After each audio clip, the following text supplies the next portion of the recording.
அனைவருக்கும் இனிய மாலை வணக்கம். முக்தா பிலிம் 60 குழுமம் மற்றும் பிரேம விலாசம் யூடியூப் சேனலின் சார்பாக இன்று, அதாவது தமிழ் புத்தாண்டின் கொண்டாட்டமாக ஒரு இலக்கிய சிந்தனை மிக்க ஒரு நிகழ்ச்சியை மாயா மேடம் அவர்கள் ஏற்பாடு செய்திருக்கிறார்கள். அதற்காக அவருக்கு என் இனிய வணக்கமும் நன்றியும். கவியரசரை பற்றி எப்பொழுதெல்லாம் பேசுகின்றோமோ அப்பொழுதெல்லாம் நம் உள்ளம் களிப்படைந்து மகிழ்ச்சி அடையக்கூடும். அந்த வகையில் நாம் இன்றைய நிகழ்ச்சியில் கவியரசரின் பாடல்களில் இலக்கிய தாக்கம் பற்றி என் சிறிய அறிவுக்கு எட்டிய அளவுக்கு ஒரு சிறிய சிந்தனையை தங்கள் எல்லோர் முன்னாலும் வைக்கின்றேன். வடக்கே காளிதாசன் உருவானான், தெற்கே சரஸ்வதியை வணங்கி உருவானவன் கம்பன். அபிராமி அன்னையின் வணங்கி உயரம் பெற்றவர் அபிராமி பட்டர். அவர் வழியே அழியா புகழ் பெற்ற ஒட்டக்கூத்தன் காளி என வணங்கி உயரம் பெற்றவன் பாரதி. அந்த வரிசையில் செட்டி நாட்டின் சிறிகூடற்பட்டியில் மலையரசி அம்மன் ஆலயத்தில் ஒரு காலத்தில் அழுது கொண்டிருந்த முத்தையா பின்னாளில் கண்ணதாசனாக தமிழ் இலக்கிய உலகை, இந்த பாடல் உலகை ஆண்டவன். அவரிடம் தமிழ் பொங்கும், அருவியாய் கொட்டும், வர்ணனைகளும் ஊமைகளும் வார்த்தைகளும் காவேரி வெள்ளமாக புரளும். அதில் தத்துவமும் ஆன்மீகமும் வாழ்வியல் விஷயமும் இன்னும் ஏகப்பட்ட உணர்ச்சிகளும் அழகு தமிழில் குற்றால அருவியாய் வழிந்தோடும். எதையுமே அழகாகவும் உருக்கமாகவும் பொருத்தமாகவும் அவர்களால் பாட முடியும். அப்படி வள்ளுவன், இளங்கோ, கம்பன், பாரதிக்கு பின் தமிழகம் தந்த மாபெரும் கவிஞன் என்றால் அது கவியரசர் கண்ணதாசன் அவர்கள். மூன்று தமிழும் அவரிடம் கெஞ்சியது, கொஞ்சியது. பாடல், எழுத்து, பேச்சு என எல்லாவற்றிலும் அவரின் தமிழ் அப்படி இருந்தது. அதிலும் உண்மை பேசிய உத்தம கவிஞன் அவர். அதாவது முன்னை பழமைக்கும் பின்னை புதுமைக்கும் பாலமாய் விளங்கிய நமது தொன்மையான தமிழ் மொழியில் காலந்தோறும் ஆற்றல் மிக்க கவிஞர்களும் புலவர்களும் தோன்றி தோன்றி தமிழின் இளமை பொலிவை காத்து வந்துள்ளனர். அவர்களில் முக்கியமான இடம் வகித்து வெள்ளித்திரையிலும் மெல்லிய தமிழை வாழ வைக்க முடியும் என்று நிரூபித்தவர் கவியரசு கண்ணதாசன் அவர்கள். எளிமையான சந்தத்தோடு ஒட்டி ராகத்தோடு இணைந்து அந்த மொழியை கொட்டும் கலை அவருக்கு மிக எளிதாக வந்தது. எல்லா வகையிலும், எல்லா நிலையிலும், எல்லா சூழலிலும் மிக பொருத்தமான வரிகளை அவரால் எழுத முடிந்தது. குளிர்ந்த தென்றல் பூக்களையும் சேர்த்து வீசுவது போன்ற தமிழ் அவருடையது. வாழ்வின் அனைத்து பக்கங்களையும் பாடியவர். எல்லா மதங்களிலும் கவிதை அமைத்தவர். அப்படிப்பட்ட கவிஞர் தமிழ் மேல அத்தனை ஒரு ஆர்வம், அத்தனை ஒரு அன்பு. முப்பாலுக்கு அப்பால் ஒரு பொருளும் இல்லை, மூவாத சிலம்பின்றி கூத்தும் இல்லை, தப்பாது புறமல்லால் வீரம் இல்லை, தளிர் போலும் அகமல்லால் காதலும் இல்லை, செப்பாயி சிலை போல வேறு கொண்டு தமிழை தவிர வேறு மொழி இல்லை, இருக்கின்றது என்று சொல்வான் தாய் பெண்ணே இல்லை என்றும் அளவுக்கு தமிழை நேசித்தவர், சுவாசித்தவர் கவியரசர். அவர் படித்தது என்னவோ 8ஆம் வகுப்பு தான். ஆனால் அவர் அடைந்த புகழ் எவரும் எட்ட முடியாததாக இருந்தது. அதைத்தான் அவர் சொன்னார். 8ஆம் வகுப்பு எட்டத்தான் என் பெற்றோர் என்னை இட்டார், கல்வியில் நான் வாழ்வு கரை காணா தோணி என கலங்கினேன், கற்றாரை கண்டு கரையிலே நின்றேன், வந்தாயே தாயே வாமகனே என்றாயே, தந்தாயே நாவில் சரம் சரமாய் தமிழ் பாடல், உன்னை நான் பாடாது இருப்பேனா, உன்னை வணங்காது இருப்பேனா, என்னை எரித்தாலும் எரியும் நெருப்பில் உன்னைத்தான் காணும் இவ்வுலகம் என்ற அளவுக்கு தமிழை கொண்டாடியவர் கண்ணதாசன். அப்படி கண்ணதாசன் தமிழால் தான் நான் வாழ்கிறேன் என்றும் சொன்னார். காவிய தாயின் மூத்த மகன் கம்பன் என்றால் இளைய மகன் காலத்தை வென்றவன், காவியமானவன் கண்ணதாசன். அதனால்தான் வாலி அழகாக சொன்னார், தாடி இல்லாத தாகூர், மீசை இல்லாத பாரதி, கண்ணனின் கை நழுவி மண்ணில் விழுந்த புல்லாங்குழல் கண்ணதாசன் என்று சொன்னார். கண்ணதாசன் கல்லூரிக்கோ பல்கலைக்கழகத்துக்கோ சென்று படித்ததில்லை. எனினும் அவர் சங்க இலக்கியம் முதல் இந்த கால இலக்கியம் வரை, சித்தர் பாடல் முதல் சிற்று இலக்கியம் வரை கற்று அறிந்தவர். அதனால் அவருடைய திரை இசை பாடல்களில் இலக்கியங்களின் தாக்கம் இருக்கும். பாமர மக்களுக்கு இலக்கியம் என்பது சிலருக்கு எட்டிக்காய், சிலருக்கோ எட்டாத கனி. புலவர்களும் தமிழறிஞர்களும் ஆய்வறிஞர்களும் இலக்கியத்தின் நயத்தையும் இன்பத்தையும் மாந்தி மகிழும் பேறு பெற்றவர்களாக இருக்கிறார்கள். ஆனால் ஆர்வம் இருக்கும் பலருக்கு அதற்கான வாய்ப்பு இல்லை. வாய்ப்பு அமர்ந்த பலரும் பிறருக்காக அவரை அறிய தரும் முயற்சியிலும் இறங்கவில்லை. அதனால நம்மள பல பேர் என்னன்னா, வாழ்நாள்ல தமிழின் இலக்கிய இன்பங்களை நுகரும் வாய்ப்பை கிட்டாமலே வாழ்ந்து போகிறோம். அப்படி இலக்கிய பார்க்கடலை கடைய கதியற்ற பாமரர்களுக்கு கவிஞர் என்ன பண்ணாருன்னா, தானே கடைந்தெடுத்து கொண்டு வந்து கவி வெண்ணெயை நம் நாவில் தடவி ருசிக்க செய்தார். அத்தன்மையான அமரத்துவம் வாய்ந்தவை என்றும் அந்த இலக்கியம் சார்ந்த அவருடைய அமுத கானங்கள். கவி சக்கரவர்த்தி கம்பனின் கவிதைகளின் தாக்கம் கண்ணதாசனின் திரையிசை பாடல்களில் அதிகம் இடம்பெற்றன. இலக்கியவாதிகளும் ஆன்மீகவாதிகளும் மட்டுமே அறிந்திருந்தவர் கம்பர். ஆனால் அந்த கம்பனின் சாயல் கண்ணதாசனின் எழுத்துக்களில் நிறையவே இருந்தது. அதற்கு சான்றாக ஒரு சில பாடல்களை நான் இங்கே குறிப்பிடுகின்றேன். சிச்சுவேஷன் இதுதான் கம்பராமாயணத்துல. ராமனும் இலக்குவனும் விஸ்வாமித்திரரோடு மிதிலைக்கு செல்லும் போது ராமனது திருவடி துகள் பட்டு தனது சாபம் நீக்கி முன்னைய பெண் வடிவத்தை பெறுகிறாள் அகலிகை. அப்போது அகலிகையின் வரலாற்றை விஸ்வாமித்திரர் எடுத்துரைக்கிறார். எப்படி சொல்றாரு? மேகம் போன்ற கருமேனியுடைய ராமனே, வருகின்ற வழியில் வனத்தில் அஞ்சனம் போலும் கரிய நிறத்துடைய தாடகை என்னும் அரக்கியோடு போர் செய்து உன் கைத்திறத்தை, அதாவது வில்லின் ஆற்றலை நான் பார்த்தேன். இங்கு உன் திருவடியின் திறத்தை கண்டேன். அதாவது அவருடைய கால் துகள்பட்டு அகலிகை சாபம் அடைந்ததை அவர் அப்படி சொல்றார். அதை கம்பர் எப்படி எழுதுறாருன்னா, இவ்வண்ணம் நிகழ்ந்த வண்ணம் இனி இந்த உலகுக்கெல்லாம் உய்வண்ணம் அன்றி மற்றுமோர் துயர் வண்ணம் உருவது உண்டோ. மைவண்ணத்து அரக்கி போரில், அந்த அரக்கியை மைவண்ணம், அவ்வளவு கண்ணங்கரேன்னு இருக்கலாம். மைவண்ணத்து அரக்கி போரில் மழை வண்ணத்து அண்ணலே, இந்த மழை மேகம் எப்படி கருத்த நிறம் இருக்குமோ அது போல நிறமுடைய ராமனே, உன் கைவண்ணம் அங்கு கண்டேன், கால் வண்ணம் இங்கு கண்டேன். அதாவது அவர் என்ன சொல்றாருன்னா, மைவண்ணத்து அரக்கி போரில் மழை வண்ணத்து அண்ணலே, உன் கைவண்ணம் அங்கு கண்டேன், கால் வண்ணம் இங்கு கண்டேன். வண்ணம் அப்படிங்கிற ஒரு சொல்ல வச்சு எவ்வளவு விதவிதமா கம்பர் பயன்படுத்தியிருக்கிறார் பாருங்க. கவியரசர் இந்த பாடலால ரொம்ப ஈர்க்கப்படுகிறார். உடனே அவர் அதை எப்படி எடுக்கிறாருன்னா, அதாவது கம்பர் என்ன சொன்னார்? இவ்வண்ணம் நிகழ்ந்த வண்ணம் உய்வண்ணம், துயர் வண்ணம், மை வண்ணம், மழை வண்ணம், கை வண்ணம், கால் வண்ணம், இப்படி 8 வண்ணம் போடுறார். எப்படி இறைவனை என் குணத்தான்னு சொல்லுவோம் இல்லையா? அதாவது கோளில் பொறியின் குணமிலவே என் குணத்தான் தாளை வணங்கா தலைம்பர் வள்ளுவர். அப்படி கம்பனோட இந்த பாடலை ஈர்த்து அதை ஒரு படத்துல கொண்டு வைக்கிறாரு. பாசம்னு ஒரு திரைப்படம். அதுல திருமணமான கணவனும் மனைவியும் இணைந்து பாடுவதாக அமைந்து பிபிஎஸ் சாரும் பிஎஸ் அம்மாவும், அதாவது பி சுஷிலா அம்மாவும் இணைந்து பாடுற மாதிரி அந்த பாட்டு. எனக்கு அவ்வளவா பாட வராது. ஆனா கண்ணதாசனுடைய பாடல்களை வார்த்தைகளா சொல்வதை விட கொஞ்சம் பாடினால் இன்னும் இனிமையா இருக்குங்கிறதுனால என்னுடைய குரல் தயவு செஞ்சு நீங்க பொறுத்துக்கணும். பால் வண்ணம் பருவம் கண்டு வேல் வண்ணம் விழிகள் கண்டு மான் வண்ணம் நான் கண்டு வாடுகிறேன். பெண் பாடுவாதுக்கு. கண் வண்ணம் அங்கே கண்டேன், கை வண்ணம் இங்கே கண்டேன், பெண் வண்ணம் நோய் கொண்டு வாடுகிறேன். கம்பர் பயன்படுத்திய அந்த வண்ணம் என்னும் சொல்லை, அந்த 8 வண்ணத்தை எடுத்து இவர் எத்தனை வண்ணங்கள் போட்டு அந்த பாடலையே வண்ணமயமாக்கி கம்பருடைய அந்த பாட்டை நமக்கும் எளிய வகையில் புரிய வண்ணம் கொடுத்தவர் நம்ம கவியரசர் கண்ணதாசன். இன்னொரு பாட்டு இதே கம்பருடைய இதுல இருந்து, தேரேறி வீதி உலா வரும் ராமனை கண்டு மகிழ மிதிலை நகரத்து மக்கள் மொய்க்கின்றனராம். அப்போ ராமபிரானோட அழகை, அதாவது இந்த தோல் அழகை கண்டவர்கள் அங்கிருந்து அந்த அவழகை முற்றும் கண்டு கழிக்க முடியாமல் அந்த தோல் அழகினையே கண்ட வண்ணம் இருந்தார்களாம்.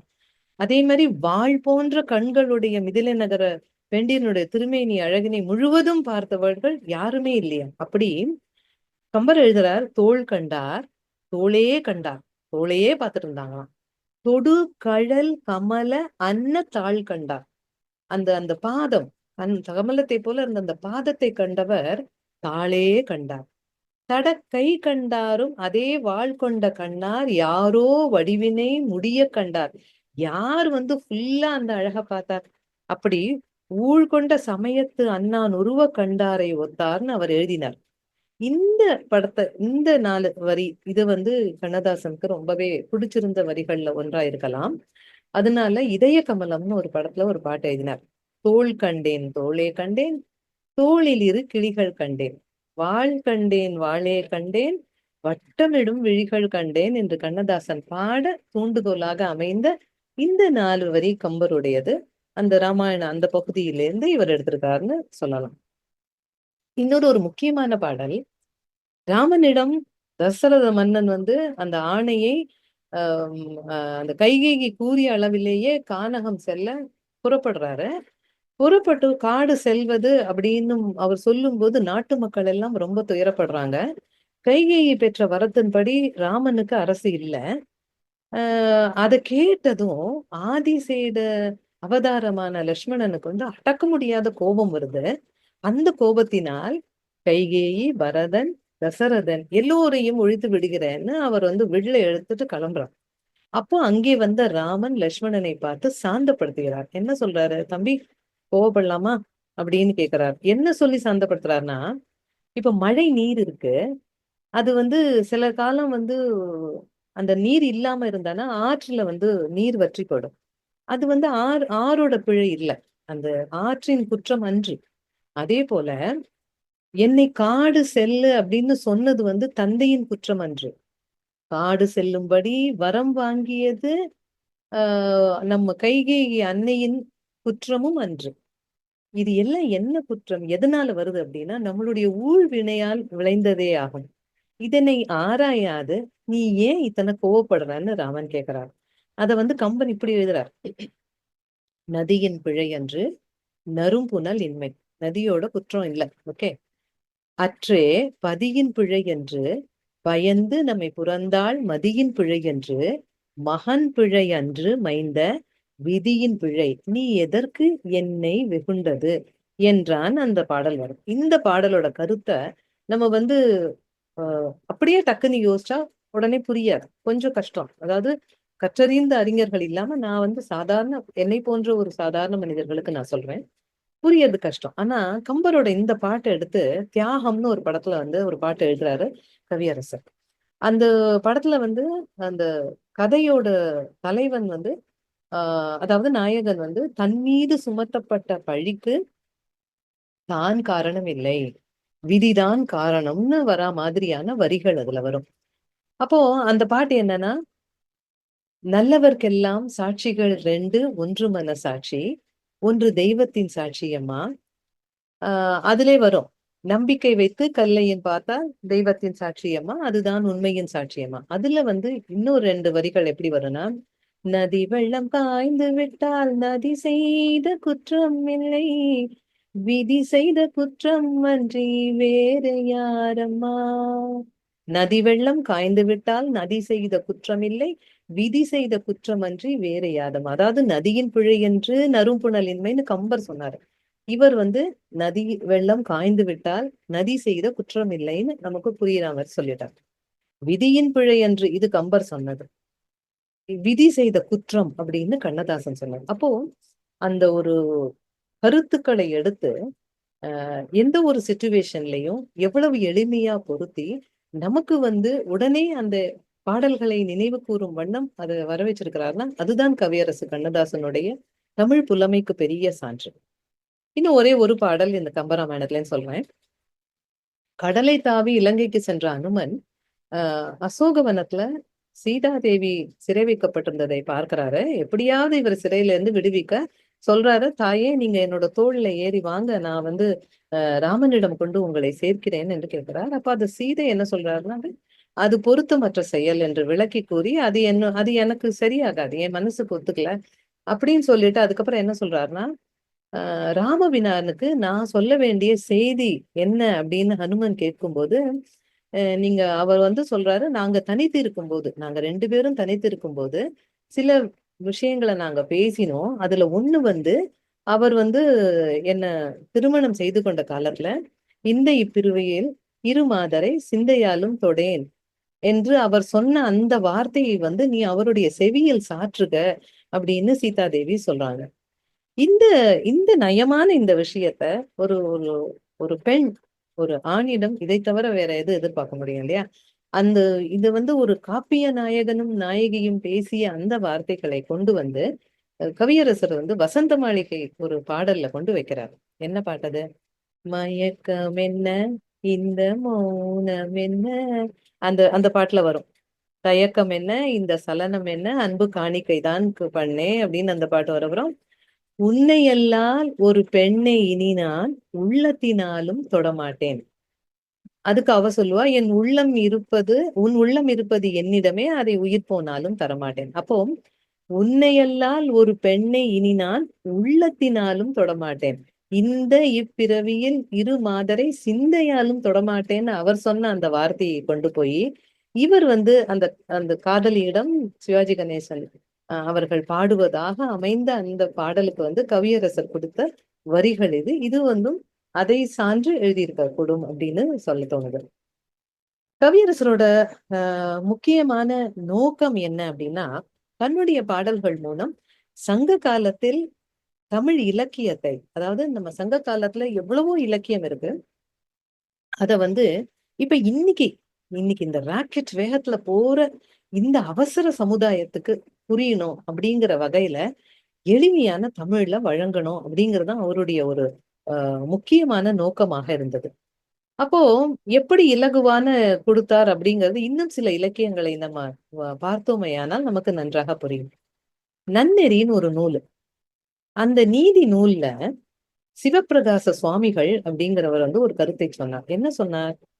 பலவீனமானவர்கள் தாங்கள் பலமானவர்களோடு கூடி நிற்கும் வசதி பெற்றால், அதாவது நம்ம வந்து பலவீனமா இருக்கோம், ஆனா நம்ம வந்து ஒரு பலம் ஆனவர்களோட, மனபலம் நான் சொல்றது, இருந்தோம்னாக்கா, அப்போ ஒருவேளை பலசாலியான பகைவர் வந்தா கூட இவங்க வந்து பயப்பட மாட்டாங்க. இதுக்கு வந்து ஒரு உதாரணம் சொல்றாரு சிவப்பிரகாச சுவாமிகள்.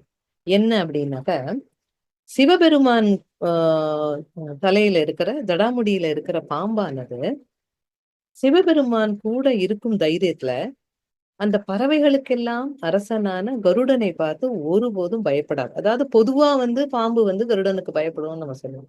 ஆனா ஒருவேளை அது வந்து சிவபெருமானுடைய ஜடாமுடியில் இருந்ததுன்னா, அப்போ வந்து பறவைகளுக்கெல்லாம் வலிமை மிக்க பறவையான கருடன் வரும்போது இது பயப்படாது அப்படிங்கிற ஒரு கருத்தை சிவப்பிரகாச சாமிகள் எப்படி சொல்றாருன்னா, மெலியோர் வலிய வரவலரை அஞ்சார், வலியோர் தம்மைத்தாம் மறுவில் பலி ஏர் கடவுள் அவிசடை மேல் கட்செவி அஞ்சாதே, படர்நிறை புல் அரசை பார்த்து. கொஞ்சம் அப்படியே என்ன சொல்ல வரேன்னு ஒருவேளை யோசிக்கிறீங்களா? என்னன்னாக்கா, அதாவது மெலியோர் இந்த இடத்துல வந்து அந்த பாம்பு வந்து கருடனையோட பலம் அற்றது, அதாவது பலம் மிக்கவர் வந்து கருடன். இவர் கடவுளோட அந்த கட்சவி அப்படின்னா பாம்பு. அவரோட இது சடாமுடியில இருக்கும்போது அந்த பாம்பு வந்து கருடனை பார்த்து, அதாவது புல் அரசு அப்படின்னாக்கா கருடன் அர்த்தம், கட்செவின்னா பாம்புன்னு அர்த்தம். அதை பார்த்து அது பயப்படாது. இத வந்து கவியரசர் வந்து சூரியகாந்தின்னு ஒரு படத்துக்கு பாட்டு எழுதும் போது கண்ணதாசன் அவர்களுக்கு வந்து இந்த நன்னெறி நூல்ல காணப்படும் இந்த செய்தியை எடுத்தார். பரமசிவன் கழுத்தில் இருந்து பாம்பு கேட்டது, கருடா சௌக்கியமா? அதுக்கு பதில் பாருங்க, யாரும் இருக்கும் இடத்தில் இருந்து கொண்டால் எல்லாம் சௌக்கியமே, கருடன் சொன்னது அதில் அர்த்தம் உள்ளது. அந்த பாட்டு வந்து ஒவ்வொரு வரியும் நான் சொல்றேன், அவ்வளவு ஒரு என் உலகுக்கு கூடிய ஒரு நல்ல விஷயங்களை உணர்த்தக்கூடிய உயர்ந்த இடத்தில் நீ இருக்கும்போது உலகம் உன்னை மதிக்கும், உன் நிலைமை கொஞ்சம் இறங்கி வந்தா உன் நிழலும் கூட மிதிக்கும். அப்புறம் ஔவையை கொண்டு வந்திருப்பார், மதியாதார் தலைவாசல் மிதியாதே என்று மானமுள்ள மனிதருக்கு ஔவை சொன்னது அதில் அர்த்தம் உள்ளதுன்னு எங்கெங்கெந்தெல்லாம் எடுத்திருக்காரு பாருங்க. அவருடைய தத்துவ பாடல்கள்ல அவர் வந்து எழுதியதே நிறைய விஷயங்கள் என்னன்னா, வாழ்க்கையின் அனுபவத்தின் சாரத்தை எடுத்து தன்னுடைய வரிகளில் கலந்தவர் கவியரசர். அப்போ இந்த பலமானவர்கள் பலமீனமானவர்கள் அப்படிங்கிறது மனசார்பக, அதாவது மன வழியாக அப்படி இருக்கிறவங்களை பார்த்து ஒரு அட்வைஸ் சொல்றது போல இருக்கிற அந்த பாடல் பாத்தீங்கன்னா, இந்த இலக்கியத்திலேருந்து எடுத்த சில விஷயங்களை எளிமைப்படுத்தி, நமக்கு இப்ப இந்த கட்செவி புல் அரசு இப்படி எல்லாம் சொன்னா என்னன்னே தெரியாது, யோசிக்கிறோம். ஆனா இவர் வந்து அதை வந்து பரமசிவன் கழுத்தில் இருந்து பாம்பு கேட்டது, கருடா சௌக்கியமா? ரொம்ப சிம்பிள் கொஸ்டின். யாரும் இருக்கிற இடத்துல இருந்தா எல்லாரும் சௌக்கியமே. அதுக்கு ரிப்ளையும் அதுக்கு மேல அந்த மாதிரி இருக்கு. சோ இதுதான் நன்னெறியும் சிவப்பிரகாசத்தையும் தெரியாதவர்கள் மனதில் கூட கண்ணதாசன் பாடல்கள், அந்த கருத்துமிக்க பாடல்கள் இடம் பிடித்துக் கொண்டது என்பதுதான் உண்மை. தன்னுடைய எழுதுகோலால் திரைவானில் நவரசங்களையும் அப்படியே அனாயசமாக அள்ளி தெளித்த அற்புத மேதை கவியரசர் கண்ணதாசன். எல்லாவித உணர்வுகளையும் அவருடைய பாடல்கள் நமக்கு தந்தது. பொதுவா நம்ம சொல்லுவோம்ல, கவியரசர் பாடல்களுக்குள்ள அந்த பாட்டுக்குள்ள ஒரு வாழ்க்கை இருக்கும், அந்த வாழ்க்கைக்குள்ள நாம இருப்போம். எதையும் பார்க்கும்போது ஓ இதுக்கு நமக்காக எழுதியதானோ என்று தோன்றும் அளவுக்கு அனுபவத்தின் சாரலாக வாழ்க்கையின் யதார்த்தங்களை, தத்துவங்களை மிக எளிதாக கொண்டு சென்றவர் கண்ணதாசன். அப்போ எந்த ஒரு உணர்ச்சியும் அவருடைய பேனா விட்டு வைக்கவே இல்லைன்னு சொல்லலாம். மனித வாழ்வில் நிகழும் எந்த ஒரு சம்பவத்திற்கும் ஏதாவது ஒரு பாடல் அவரோடு பொருந்தி கொண்டே இருக்கும். அந்த பாடல் வழியாகவே நம்மில் பல பேர் கவியரசர் நமக்கு தெரியும் என்பது என்றாலும், ஆனா அவருக்கு எண்ணற்ற பன்முகங்கள் நிறைய அவருடைய அவருக்கு பாத்தீங்கன்னா நிறைய திறமைகள் இருந்திருக்கு. அவர் ஒரு நல்ல எழுத்தாளர். அவர் ஆன்மீகத்தை பத்தி எழுதியிருக்காரு. நம்ம பொதுவா வெள்ளித்திரையில வர அந்த சூழலுக்கு ஏற்ற பாடல்களையும் நமக்கு கொடுத்திருக்காரு. ஒரு நல்ல இலக்கியவாதியாகவும் புலப்படுகிறார். அப்ப இலக்கியத்திலிருந்து வரிகளையும் கருத்துக்களையும் எடுத்துக்கொள்வதை கவிஞர் நேர்மையாகவே அவரே பல சமயம் ஒப்புக்கொண்டிருக்கிறார். நம்மள எத்தனை பேருக்கு கலித்தொகை சாரி கலிங்கத்து பரணியும் நளவெண்பாவையும் நம்ம படிச்சிருப்போம். ஆனா அந்த பெயர்களை கேள்விப்பட்டிருக்கிறது கூட கொஞ்சம் கம்மிதான்னு சொல்லலாம். எத்தனை பேர் திருக்குறளின் அத்தனை குறள்களையும் அதிகாரங்களையும் அர்த்தம் புரிந்து பரவசப்பட்டிருப்போம் இல்லையா? அப்போ அந்த பள்ளியில கூட நம்ம பார்த்தீங்கன்னா அந்த முப்பாலில் 3ஆம் பாலான இன்பத்து பாலை ஒதுக்கி விட்டு அறமும் பொருளும் தான் ஜாஸ்தி நமக்கு போதிக்கப்படும். அந்த காமத்து பால்ல காதலின் அத்தனை பரிமாணங்களையும் அழகாக அலசி இருக்கும் வள்ளுவரின் திறனை நம்ம சில சமயம் அதை அறியாமலே போய்விடுகிறோமோ என்று தோன்றுகிறது. திருக்குறள் மட்டும் இல்லைங்க, பறந்து விழுந்து கிடக்கும் எத்தனையோ இலக்கியங்கள், சிலப்பதிகாரம், மணிமேகலை போன்ற காப்பியங்கள் பலவற்றுள் இருக்கும் இலக்கிய சுவையை என்னன்னு கூட நம்ம அறியாமல் இருக்கிறோம். அப்படிப்பட்ட இலக்கியம் அறியாதோருக்கு பல கவிஞர்களும் தங்கள் பாடல்களை இலக்கியங்கள் நயமாக புகுத்தி இலக்கிய நயத்தை நாம் அனுபவிக்க தந்திருக்கிறார்கள். அப்போ சங்க இலக்கியம் முதல் சிற்றிலக்கியம் வரை, பட்டினத்தார் முதல் பாரதி வரை, அப்புறம் பதவுரையே தேவையில்லை, எந்தவித நோட்ஸும் தேவையில்லை. எளிதாக நமக்கு புரியும் வண்ணம் இனிய தமிழ் வார்த்தைகளால் திரைப்பட பாடல்கள் வழியே இலக்கியத்தை பகிர்கிறார் இந்த இன்சுவை கவியரசர். இப்ப திருக்குறளுக்கு வருவோம். கவியரசர் திருக்குறள் பக்கம் போறாரு. திருக்குறள் போறதுக்கு முன்னாடி இன்னும் ஒரு பாட்டை நான் சொல்றேன். இந்த பாட்டு நம்ம எல்லாரும் கேட்டுப்போம். யாயும் யாயும் யாராகியரோ எந்தையும் நுந்தையும் எம்முறை கேளிர், யானும் நீயும் எவ்வழி அரிதும் செம்புல பெயர் நீர் போல அன்புடை நெஞ்சம்தான் கலந்தனவே. இது ஆனா இந்த பாடல்ல அதாவது நானும் நீயும் யாரோ தெரியாது, என்னோட தந்தையும் உன்னோட பேரண்ட்ஸும் யாரோ எப்படி வந்தாங்க அதுவும் நமக்கு தெரியாது. ஆனா செம்புல புலர் நீர் போல அன்புடை நெஞ்சம்தான் கலந்தனவேன்னு எழுதிய அந்த அழகான பாட்டை கவியரசர் ஒரு பாட்டுல கொடுக்குறாரு. நேற்று வரை நீ யாரோ நான் யாரோ, இன்று முதல் நீ வேறோ நான் வேறோ. நேற்று வரை நீ யாரோ நான் யாரோ, இன்று முதல், அதாவது இன்னைக்கு நம்ம பார்த்துட்டோம், நம்ம சந்திச்சிட்டோம், நம்ம மனது ஒருத்தருக்கு ஒருத்தர் பிடிச்சு போச்சு, காதல் வயப்பட்டிருக்கு. அப்போ நீ வேற நான் வேற இல்ல.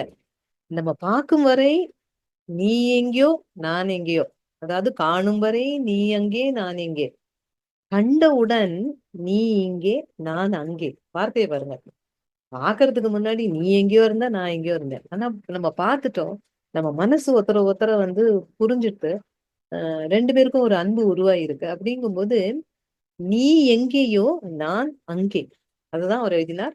காணும் வரை நீ எங்கே நான் எங்கே, கண்டவுடன் நீ இங்கே நான் அங்கே. அப்போ அந்த யாயும் யாயும் யாயாரோங்கிற அந்த பாட்டை எடுத்து இவர் நேற்று வரை நீ யாரோன்னு கொடுத்தார்.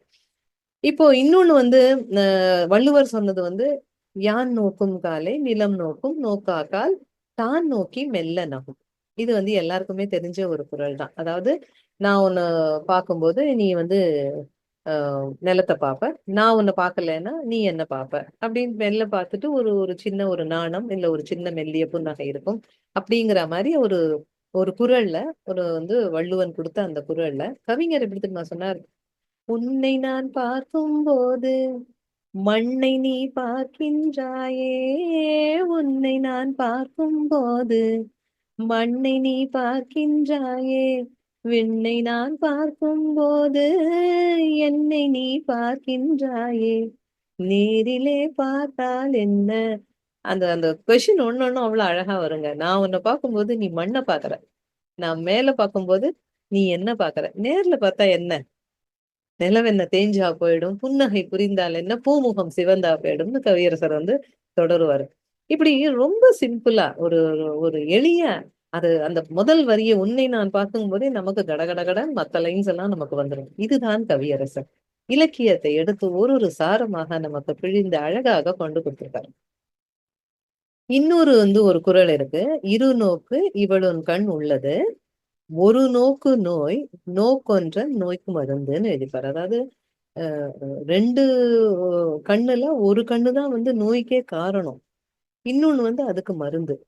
அப்போ அத வந்து இரு வேறு பொருள்ல, அதாவது ஒரு கண் பார்வை வந்து நோயை தந்தது, ஒன்று மருந்தானது. இந்த இந்த ஒரு பாட்டை எடுத்து ஒரு அவர் வந்து எளிய வரையில கொடுத்திருக்காரு. கலையே உன் எழில்மேனி கனியாவதேன் அப்படிங்கிற ஒரு பாடல்கள்ல வந்து அவர் கொடுத்த எளிய வரிகள் தான் இது. இதுவும் வந்து அவர் அந்த குறளினுடைய தாக்கமாக வந்தது. இப்ப கவியரசர் வந்து மாணிக்கவாசகர் கிட்ட வரார். ஒரு படத்துக்கு ஒரு பாட்டு எழுதணும். எழுதிட்டு இருக்கும்போது அவர் எப்பொழுதுமே என்ன பண்ணுவார்னாக்கா, தமிழ் அன்னையை வேண்டுவார். எனக்கு வந்து தமிழ் அன்னை, இன்னும் சொல்லணும்னா தமிழ்ல இருக்கிற அழகான வார்த்தைகளை அப்படியே வந்து கவியரசர் வந்து அந்த வார்த்தைகளும் எழுத்துக்களும் வந்து கவியரசரை கெஞ்சுமா, என்ன எடுத்துக்கோ என்ன எடுத்துக்கோ அப்படின்னு சொல்லி. அந்த மாதிரி தமிழ் அன்னை அவருக்கு கொடுத்த மாபெரும் வரம் அது. அப்படி ஒரு நாளைக்கு வந்து மாணிக்க வாசகரை பத்தி இவர் நினைக்கிறாரு. எதுல நினைக்கிறாருன்னா, இவரும் எம்எஸ்வி சாரும் ஒரு படத்துக்காக ஒரு பாடல் எழுதுற ஒரு காட்சி. இயற்கை எழில் கொஞ்சம் ஆற்றங்கரையில ரெண்டு இளம் பெண்களோடு நாயகன் வந்து பாடுற மாதிரியான காட்சி. கவியரசர் வந்து கண் மூடி சிந்தனை செய்கின்றார். அவரு கண்ணுக்குள்ள அவர் வந்து எது எடுக்கலாம், என்ன போடலாம், என்ன வரி வரலான்னு வரும்போது தேவாரம், திருவாசகம், சிலப்பதிகாரம், மணிமேகலை எல்லா காப்பியங்களும் அவருக்கு வந்து கண்ணு முன்னாடி வந்து எதை எடுக்கிறது எதை விடுப்பது அப்படின்னு புரியாத போது கண்ணதாசன் வந்து கண் திறந்து பார்த்தார். இது வந்து ஒரு கற்பனை சம்பவமா தான் நான் சொல்றேன். அந்த அறைக்குள்ள வந்து தன்னையே பார்த்து கொண்டிருந்தாலும் தமிழ் அன்னை. அந்த தமிழ் அன்னையின் தரிசனத்தை கொண்ட உடனே இவர் வந்து கை கூப்பி, தாயே தமிழே, நான் படித்த இலக்கியங்களிலிருந்து எனக்கு பொருத்தமான, இந்த இதுக்கு பொருத்தமான சில வரிகளை தாயேன் அப்படின்னு கேட்கும்போது தமிழ் அன்னை புன்னகைத்தாளாம். பொருத்தமான வரிகளை பொங்கி வர செய்தாளாம்.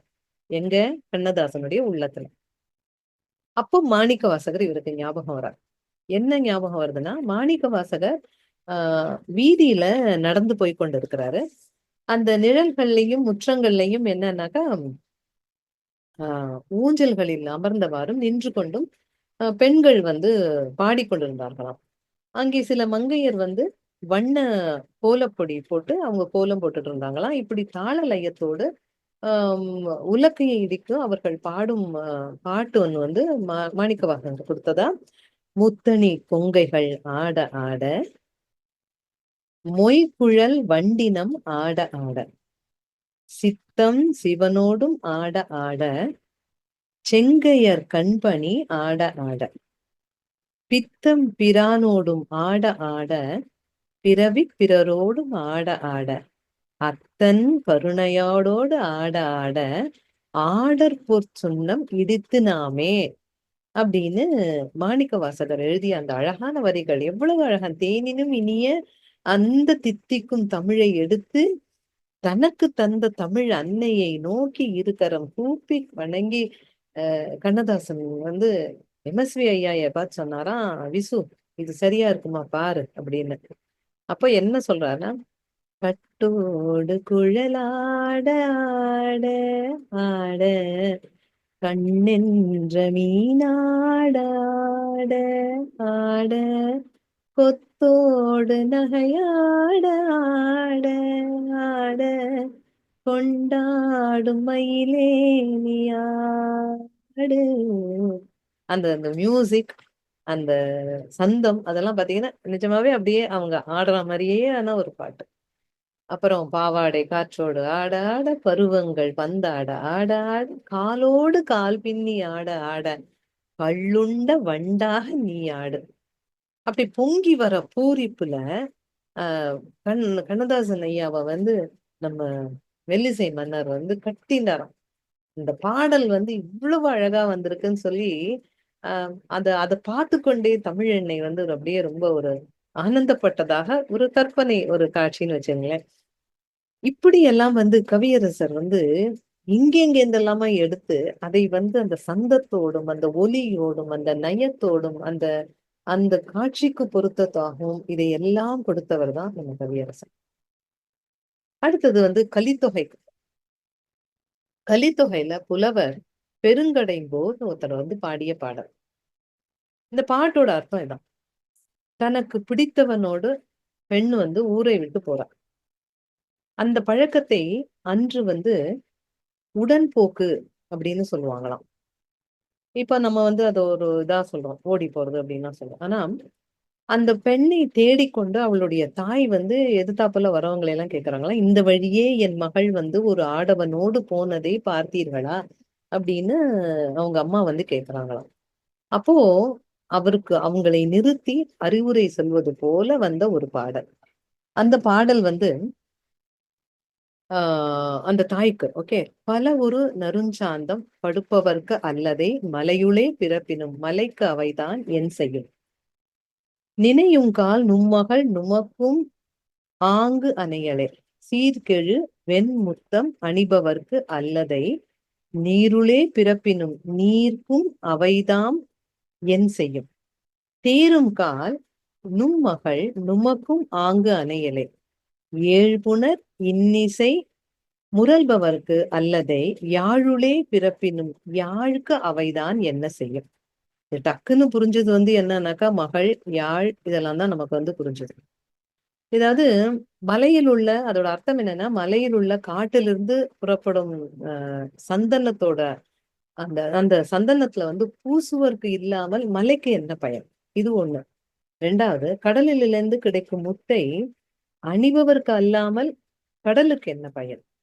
யாழிலிருந்து கிடைக்கும் அந்த இனிய நாதம் அதை காதால் கேட்பவருக்கு அல்லாமல் அந்த கருவிக்கு என்ன பயன். அதுபோல உன் மகளும் உரிய காலத்தில் தலைவனை சேர்தலே முறை, அவ்வாறன்றி அவளை உன்னோடு தக்க வைப்பதால் உனக்கு என்ன பயன் என்று கூறி அவளை சமாதானப்படுத்தி அனுப்பினாராம்.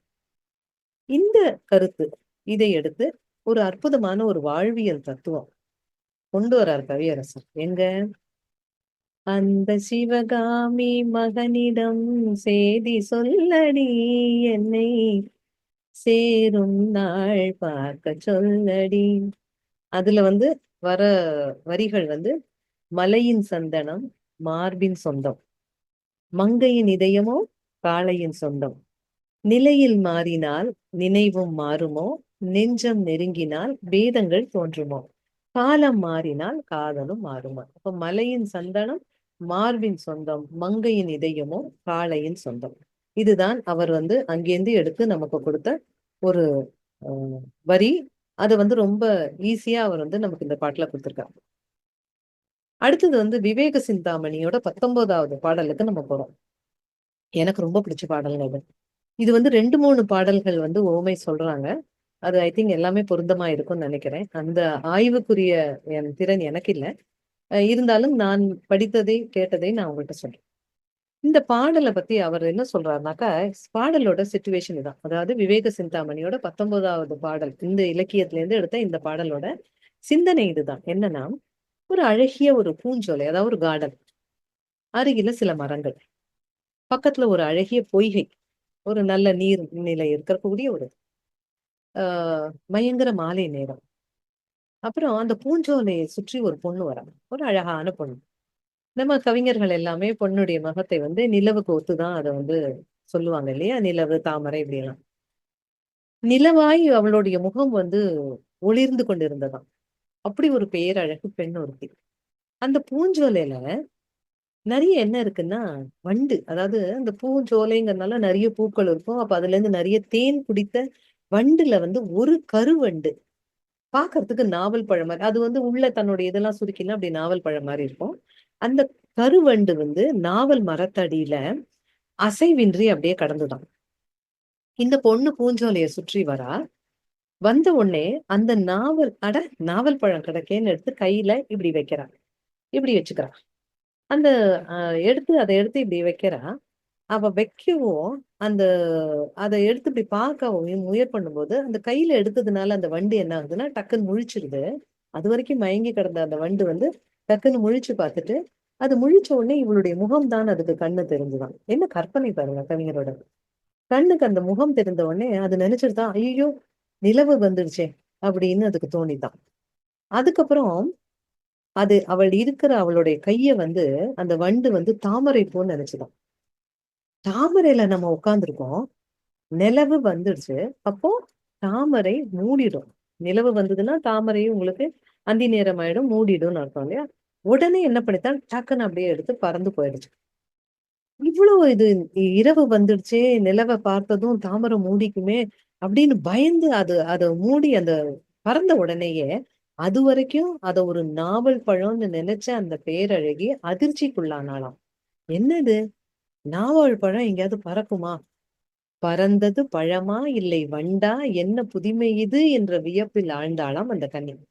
இந்த பாடல் எப்படி இருக்குன்னா, தேன்நுகர் வண்டு மதிவினை உண்டு தியங்கியே கடந்ததை கண்டு தான் அதை சம்புவின் கனி என்று தடங்கையால் எடுத்து முன் பார்த்தாள்.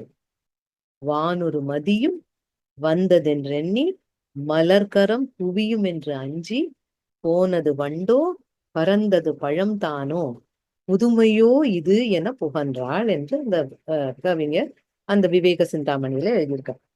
இதையே கவியரசர் பார்த்தார். ஒரு சூப்பரான பாட்டுங்க அது, கிளாஸ் பாட்டு. நம்ம ஜெய்சங்கர் சார் பாடுற மாதிரியான ஒரு பாட்டு அது. பொன் வண்டொன்று மலரென்று முகத்தோடு மோத நான் வளை கொண்ட கையாலே மெதுவாக மூட என் கரும் கூந்தல் கலைந்தோடி மேகங்களாக நான் பயந்தோடி வந்தேன் உன்னிடம் உண்மை கூற. என்ன பாட்டுது? நான் மலரோடு தனியாக ஏன் இங்கு நின்றேன், என் மகாராணி உன்னை காண ஓடோடி வந்தேன்.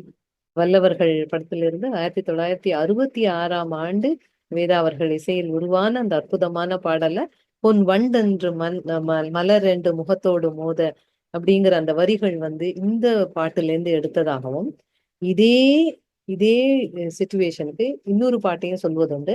மங்கை ஒருத்தி மலர் கொய்வாள் வாழ்முகத்தை பங்கயம் என்று எண்ணியபடி வண்டை செங்கையால் காற்றாள கைமலரை காந்தளென பாய்தலுமே வேர்த்தலை கண்ணொன்றான் வேந்து அப்படின்னு பாடிய ஒரு பாட்டும் இருக்கு. அதே மாதிரி குற்றால குறவஞ்சிலையும் இதுக்கு ஒண்ணு சொல்வதுண்டு. அந்த குறத்தி வந்து நாணித்து அவர் வந்து அப்ப அதுல இன்னொரு ஒரு வரி இல்லையா, என்னது, யாரு உன்னை வந்து உன்னை எதுக்காக நீ இப்படி ஓடி வந்த, நீ வருகின்ற வழி மீது யார் உன்னை கண்டார், உன் வளை மிஞ்சு கையோடு பரிசென்ன தந்தார்லாம் வரும் இல்லையா, அந்த எதுக்கு ஒத்தவாக குற்றால குறவஞ்சிலிருந்தும் ஒரு பாடலை சொல்வதுண்டு. அதுவும் வந்து இந்த பாட்டுக்கு நம்ம எடுத்துக்கலாம். இன்னொரு ஒரு பாடல் திருநாவுக்கரசருடைய திருத்தாண்டக பதிகம்ல இருந்து ஒரு பாட்டு. முன்னம் அவனுடைய நாமம் கேட்டாள், மூர்த்தி அவன் இருக்கும் வண்ணம் கேட்டாள், பின்னை அவனுடைய ஆரூர் கேட்டாள், பெயர்த்தும் அவனுக்கே பிச்சையானார். இது வந்து திருநாவுக்கரசருடைய ஒரு பாடல். அதே வந்து குடும்ப தலைவன் ஒரு படத்துல வந்து கவியரசர் எழுதினாரு. அன்றொரு நாள் அவனுடைய பேரை கேட்டேன், அடுத்த நாள் அவன் இருக்கும் ஊரை கேட்டேன், இன்று வரை அவன் முகத்தை நானும் காணேன், அவன் என்னை தேடி வரும் வரைக்கும் விடவும் மாட்டேன். அதாவது ஒரு இந்த பாடல் வந்து கவியரசர் கண்ணதாசன் எழுதி பி.வி. சுஷிலாமா அவர்கள் பாடிய இந்த பாட்டு. அதாவது ஒரு பெண் வந்து தான் காதலனை பற்றிய விவரங்களை கேட்கும் வேதனையும், அவனுடைய முகத்தை பார்க்காமல், அதாவது பார்க்க வேணுங்கிற ஆசையை வெளிப்படுத்தும் விதமாக அந்த இதுல இருந்து எடுத்து கவியரசர் வந்து இப்படி ஒரு அழகான வரிகளை நமக்கு கொடுத்தார். அப்போ இலக்கிய சான்றுகளை ஆங்காங்கே தொட்டு காட்டி உள்ளே வா, இன்னும் அனுபவிக்கலாம் என்று ஈர்க்கின்றார் தமிழின் சுவை அறிய துடிக்கும் நம்மை போன்ற உள்ளங்களை கவியரசர் தன்னுடைய பாடல்கள் மூலமாக. அடுத்த பாடல் பத்தி சொல்லணும்னா, சங்க இலக்கியத்துல நெய்தல், அதாவது தலைவியின் கூற்றாக, அதாவது பதுமனார் பாடிய ஒரு பாடல். இந்த பாடல்லாம் வந்து நம்ம கேட்டிருக்கிறதே ரொம்ப ஒரு குறைவா இருக்கும். என்ன சிச்சுவேஷன் அப்படின்னா, தலைவி வந்து தலைவனை பிரிந்திருக்கிறாள். அந்த பிரிவினால் விரைந்த வருத்தத்தினால் அவளால தூங்க முடியல. தலைவன் தலைவி பிரிந்திருந்தா அந்த துயரம் இருக்கும், அந்த தூக்கம் வராது இல்லையா? அப்ப இந்த நள்ளிரவுல எல்லாரும் தூங்கிட்டாங்க. ஆனா இவங்க 2 பேரால தூங்க முடியல. தான் தூங்க முடியலங்கிற அந்த துன்பத்தை வந்து தோழியிடம் சொல்வது போல அமைந்த ஒரு பாட்டு. என்ன பாட்டு அது? நள்ளன்றே யாமன் சொல்லவின் தினி கிடந்தனரே மாக்கண் முனிவின்றி நனந்தலை யுல அமுது துஞ்சும் ஓயான் மற்ற துஞ்சான் தேனே அப்படின்னு ஒரு துஞ்சாதேனே அப்படின்னு ஒரு பாடல். அதாவது பிரிந்த அந்த இந்த பிரிந்த வழி ஆற்றலாகிய அந்த தலைமகள் வந்து தோழியை பார்த்து சொல்வது போல, என்ன எதனால அப்படி சொல்றான்னா, திருமண நாள் தள்ளி போட்டு அவன் வந்து பிரிந்து போனான். அந்த தலைமகன் தன் கவலையை வந்து தோழியிடம் சொல்றான். அது எப்படி இருக்குன்னாக்கா, யாருமே ஒரு ஆரவாரமும் இல்ல, ஒரு சத்தமும் இல்ல, எல்லாம் அப்படியே ஓங்கி கிடக்கு. உலகமே அப்படியே என்ன கோவமுற்றா மாதிரி எங்கேயும் எல்லாம் அப்படியே தூங்கிருக்கு. ஆனா இந்த அமைதியான வேளையில நான் மட்டும் தூங்காமல் இருக்கிறேனே அப்படிங்கிறத ஒரு பாட்டுல கொண்டு வர. ஊர் உறங்கி விட்டது, உலகம் உறங்கி விட்டது, உரியவன் அருகில் இன்மையால் நான் மட்டும் உறங்காமல் விழிக்கின்றேனே அப்படிங்கிற அந்த குறுந்தொகை பாடலை எடுத்து இவர் வந்து நமக்கு கொடுக்கிறார். தாய் சொல்லை தட்டாதேன்னு ஒரு படம் 1966 வெளிவந்த படம். பூ உறங்குது பொழுதும் உறங்குது, நீ உறங்கவில்லை நிலவே, கான் உறங்குது காற்றும் உறங்குது, நான் உறங்கவில்லைங்கிற அந்த வரிகள் எடுத்து அவர் வந்து நமக்கு வந்து இவ்வளவு அழகா அது அது நம்ம எப்படி அதை படிச்சா ஒண்ணுமே புரியாம இருக்கிற அந்த பாட்டை எடுத்து நமக்கு வந்து சொல்லியிருக்காங்க. நேரம் நெருங்கி கொண்டிருக்கனால நான் இந்த ஒரு பாடலோடு இந்த நிகழ்ச்சியை முடிக்கின்றேன். பட்டினத்தாரோட ஒரு பாடல். பட்டினத்தார் வந்து வாழ்க்கையின் யதார்த்தங்களையும் தத்துவங்களையும் நமக்கு வந்து எந்தவித ஆசையும் இருக்கக்கூடாது அப்படிங்கிற மாதிரி நமக்கு நிறைய சொல்லிட்டு போன ஒரு முக்கியமான ஒரு பாடல்.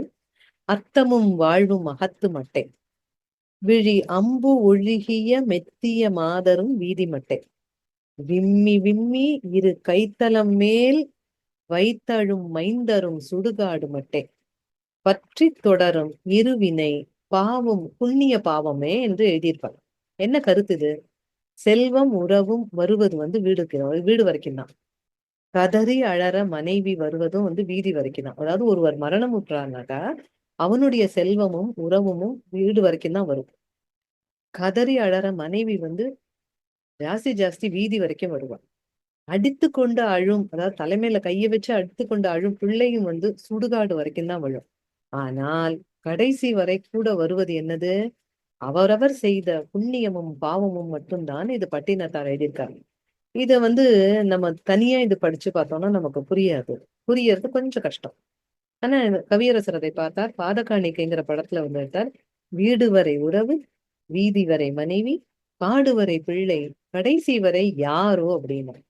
அங்க பட்டினத்தார் வந்து கடைசி வரை வருவது புண்ணியமும் பாவமுமேனார். ஆனா இது வந்து கவியரசர் எப்படி போட்டார்னா, கடைசி வரை யாரோன்னு போட்டார். இதை யாரோ ஒருவர் அவரிடம் கேட்ட பொழுது அவர் சொன்னாராம், மற்றவருடைய, அதாவது ஒரு பட்டினத்தாருக்கு வந்து இருக்கிற உரிமை அது. அந்த வாக்கியத்தை பாவ புண்ணியம் பற்றி பேசுறதுக்கெல்லாம் அதுக்குரிய ஒரு தகுதி, அந்த உரிமை வந்து பட்டினத்தாருக்கு உண்டு. ஆனா எனக்கு அது இல்லை. அதனால்தான் நான் வந்து யாரோன்னு போட்டு விட்டுட்டேன் அப்படின்னாரு. அப்ப மற்றவருடைய ஆற்றலை மதிக்கும் மனப்பான்மை கவிஞரிடம் சிகரம் தொட்டு நிற்பதை நாம் பார்க்கிறோம்.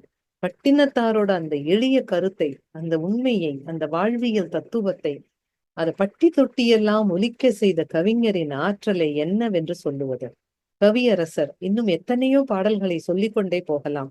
ஆனால் நேர மிகுதி ஆனதனால இன்னைக்கு இந்த பாடலோட நான் வந்து முடிக்கலாம் அப்படின்னு நினைக்கிறேன். வாய்ப்பு கிடைத்தால் மீண்டும் ஒரு முறை சந்தித்து நாம் இன்னும் பல பாடல்களை பற்றி பேசலாம். எப்படி கண்ணதாசன் அப்படின்னு பெயரை கேட்ட உடனேயே தமிழறிந்த அனைவருக்குமே நமக்கு நினைவுக்கு வருது கவிதைகள் தான்.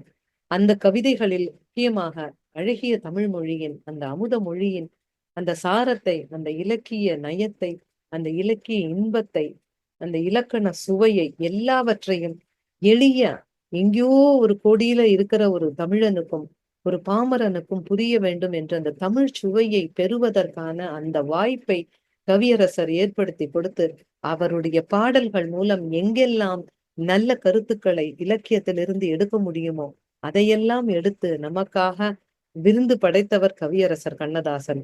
அதனால்தான் மேத்தா அவர் சொல்லுவார், கண்ணதாசன் கவிதையும் உரைநடையும் அவர் கூடயே ஒப்பிடையும் போது, இலக்குவன் போல் உன்னுடன் இருந்தது உரைநடை, சீதையை போல் உன்னை சேர்ந்தது கவிதை என்று மேத்தார் சொன்னார் என்றால், அப்படி சிறப்புகளில் ஒன்றான அந்த மரபான தமிழ் இலக்கிய சிந்தனைகளை எளிமைப்படுத்தி பாடல்களில் தந்த அந்த கவியரசரை எந்நாளும் போற்றுவோம். அந்த கவியரசரை பற்றி, அந்த உன்னத கவிஞரை பற்றி, நமக்கு நாம் பெற்ற ஒரு பெரிய ஒரு மகா பாக்கியமான அந்த கவிஞரை பற்றி பேச என்னை போன்ற எளியோனுக்கும் வாய்ப்பளித்த முக்தா பிலிம் 60 குழுமத்திற்கும் பிரேம விலாசம் யூடியூப் சேனல் சார்பாகவும் முக்கியமாக மாயா மேடம் அவர்களுக்கு நெஞ்சார்ந்த நன்றியை தெரிவித்துக் கொண்டு இத்தனை நேரம் பொறுமையாக இதை கண்டு கழித்த அத்தனை தமிழ் ரசிகர்களுக்கும் என்னுடைய குரலையும் பொருட்படுத்தி கொண்ட அத்தனை அன்பர்களுக்கும் நன்றி, வணக்கம்.